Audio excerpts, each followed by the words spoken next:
আওয়ামী লীগের ward councillor এবং ঢাকা মহানগর উত্তর যুবলীগের সাংগঠনিক সম্পাদক তাইজুল ইসলাম চৌধুরী বাপ্পির পরিকল্পনা এবং নির্দেশে ওসমান হাদিকে হত্যা করা হয়। একথা জানিয়ে ডিবি পুলিশ বলছে, হাদিকে রাজনৈতিক প্রতিহিংসার কারণে হত্যা করা হয়েছে। ডিবি তদন্তে শুটার ফয়সাল সহ 17 জন হাদি হত্যায় জড়িত থাকার প্রমাণ পাওয়া গেছে। তাই এই 17 জনের বিরুদ্ধে অভিযোগপত্র দিয়েছে বলে জানায় গোয়েন্দা পুলিশ। ইনকিলাব মঞ্চের মুখপাত্র শরীফ ওসমান হাদি হত্যা মামলার তদন্ত শেষে অভিযোগপত্র দিয়েছে গোয়েন্দা পুলিশ।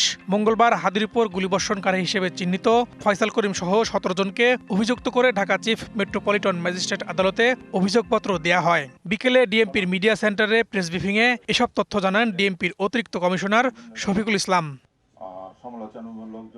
হাদি হত্যাকাণ্ড নিয়ে ডিবির তদন্তে উঠে আসে, ইনকিলাব মঞ্চের মুখপাত্র হিসেবে ভিন্ন ধারার রাজনীতির সূচনা করেছিলেন হাদি। বিভিন্ন সময়ে কার্যক্রম নিষিদ্ধ আওয়ামী লীগ ও নিষিদ্ধ ছাত্রলীগের কার্যকলাপ সম্পর্কে তিনি সমালোচনামূলক জোরালো বক্তব্য দেন। তার বক্তব্যে ছাত্রলীগ সহ আওয়ামী লীগের নেতাকর্মীরা ক্ষুব্ধ হয়। ঢাকা উত্তর সিটি কর্পোরেশনের 6 নম্বর ওয়ার্ডের সাবেক কাউন্সিলর ও ঢাকা মহানগর উত্তর যুবলীগের সাংগঠনিক সম্পাদক তাইজুল ইসলাম চৌধুরী ওরফে বাপ্পি এই নৃশংস হত্যাকাণ্ডের নির্দেশদাতা।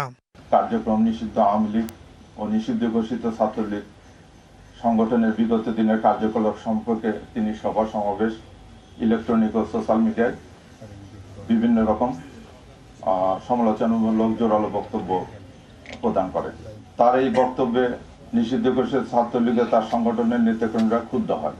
রাজনৈতিক প্রতিহিংসার কারণে শরীফ ওসমান হাদি ওরফে ওসমান গনিকে গুলি করে হত্যা করা হয়। নতুন এবং ফিরে আসা গ্রাহকদের জন্য নগদে চলছে ক্যাশব্যাক সহ প্রতিদিন হাজারো উপহার জেতার সুযোগ। হবে আশা আর ফেরা, সারপ্রাইজ সেরা।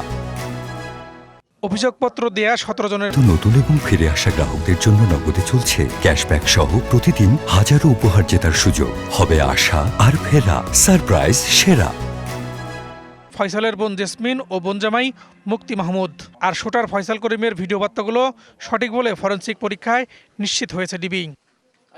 উনি আসামি, উনি হয়তো ওনার ক্লিপটা নিতেই পারে। আমরা সেই সমস্ত ভিডিও বার্তা নিয়ে যেটা ফরেনসিক করানো হতো, এটা আমরা করছি, প্রাথমিক কার্যকরী করেছি। উনি আসামি, বিভিন্ন কথা বলতে পারে, কিন্তু আমাদের যে তদন্ত তথ্য প্রমাণ যেটা আমরা পেয়েছি, এটা আমরা নিশ্চিত হয়ে আমরা এই অভিযোগপত্র রাখি। জাতীয় সংসদ নির্বাচনের তফসিল ঘোষণার পরদিন 12 ডিসেম্বর জুমার নামাজের পর পুরানো পল্টনের বক্স কালভার্ট রোডে রিকশায় থাকা ওসমান হাদিকে মোটরসাইকেল থেকে মাথা বরাবর গুলি করা হয়। পরে সিঙ্গাপুরে চিকিৎসাধীন অবস্থায় মারা যান ওসমান হাদি। ফরহাদুজ্জামান, ডিবিসি নিউজ, ঢাকা।